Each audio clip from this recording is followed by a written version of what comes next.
We'd do things like just pick a kid in the school and just pile on him, you know.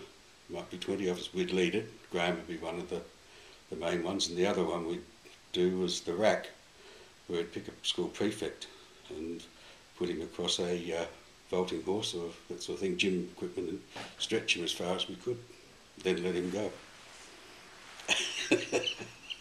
In our younger days, he was driven, but it wasn't so much zealotry because he didn't have any goals as such.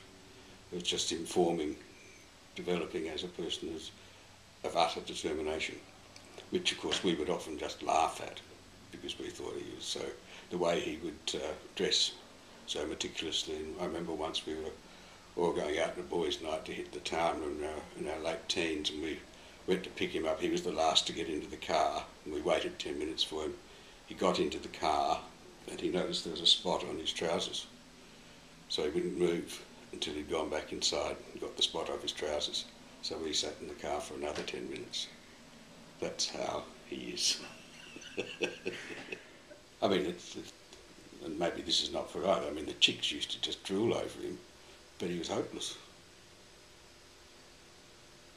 Because he'd get pissed, nervously get pissed, and you'd get to take him home. I think just an amazing leap from, well, he failed one year at Westminster even, you know, because they didn't challenge him enough, the teachers didn't challenge him enough, and he wouldn't play the game probably. But he did 2 years of the same, of leaving, and then I think he was really pissed off. The fact that he's got from there to where he is now, where he actually does create a stir around town. I mean, I wouldn't have imagined it. He didn't ever talk about the media in particular at any time, really. He talked about sport and girls and books and things like that, but he never professed a particular interest in television or newspapers. I think that came later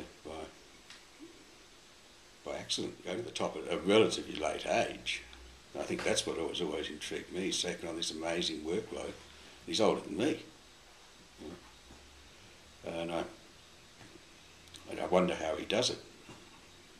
Because he must work very hard, even with his absolute tunnel vision. I wouldn't have ever thought he would have been involved in tabloid television. I would have thought he might have been involved in current affairs television of the highest order, maybe Four Corners or something like that. I never thought about that when he was a school teacher, but I thought but once he got in it, I thought that would, if he ever went anywhere, that's who. But I didn't expect him to get where he is now. Not because he wasn't capable, but he'd made such a late start to it. But maybe the maturity was there. But no, I still can't really see him. The people, they call him the Prince of Darkness, and I can't see that, you know.